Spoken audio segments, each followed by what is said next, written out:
Hi అండి, అందరూ ఎలా ఉన్నారు? ఆ అమ్మవారి ఆశీస్సులు మీ అందరిపై ఎప్పుడు ఉండాలని మనస్ఫూర్తిగా కోరుకుంటున్నానండి. Welcome back to our channel Lasya food studio.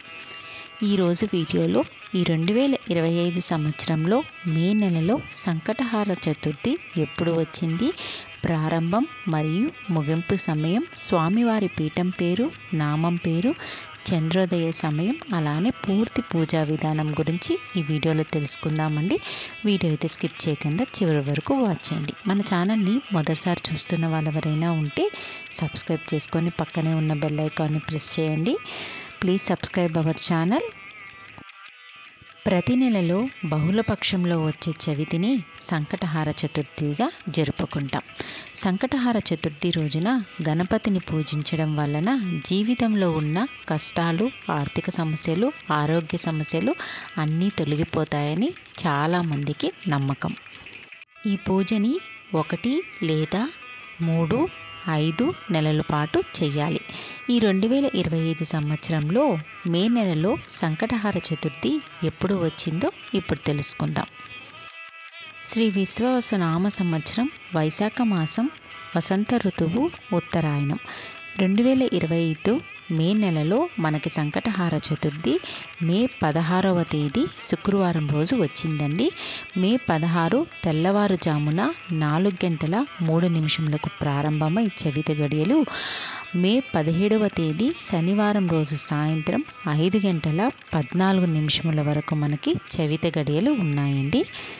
మన హిందూ పంచాంగం ప్రకారం చంద్రోదయం వేళలో సంకటహార చతుర్థిని జరుపుకోవాలి. అంటే ఈ మే నెలలో సంకటహార చతుర్థి 16వ తేదీ శుక్రవారం రోజు ఆచరించుకోవాలి. ఇంకా చంద్రోదయ సమయం రాత్రి 10:39 నుంచి. ఈ మే నెలలో స్వామివారి నామం పేరు ఏకదంత సంకష్ట చతుర్థి. స్వామివారి పీఠం పేరు శ్రీ చక్రపీఠం.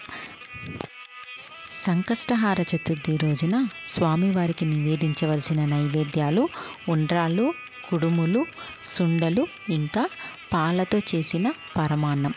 ఇది స్వామివారికి నైవేద్యం నివేదన చేసుకోవచ్చు. ఇంకా ఈరోజు పూజకి ఉపయోగించవలసిన పువ్వులు ఎరుపు రంగు గన్నేరు పువ్వులు లేదా ఎరుపు రంగు గులాబీ పువ్వులు, తెల్ల జిల్లేడు పువ్వులు, గెరికతో స్వామివారికి ఈరోజు పూజ చేస్తే చాలా మంచిది. మొదటిసారి సంకష్టహార చతుర్థి చేసుకోవాలి అనుకునేవారు ముడుపు ఎలా కట్టాలి, ఆ ముడుపు పూజ అయిన తర్వాత విప్పి ఏం చేయాలి, ఆ బియ్యాన్ని చంద్రోదయ సమయంలో స్వామివారిని ఎలా పూజించాలి, అలానే సంకష్టహార చతుర్థి పూర్తి పూజా విధానం గురించి ఆల్రెడీ నేను వీడియో చేశానండి. వీడియో లింక్ అయితే మీకు ఎండ్ కార్డు అలానే డిస్క్రిప్షన్లో ప్రొవైడ్ చేస్తాను. ఇంట్రెస్ట్ ఉన్న వాళ్ళు తప్పకుండా ఒకసారి చెక్ చేయండి. స్వామివారికి సంకష్టహార చతుర్థి చేసేటప్పుడు వ్రత కథ కూడా చాలా ముఖ్యమండి.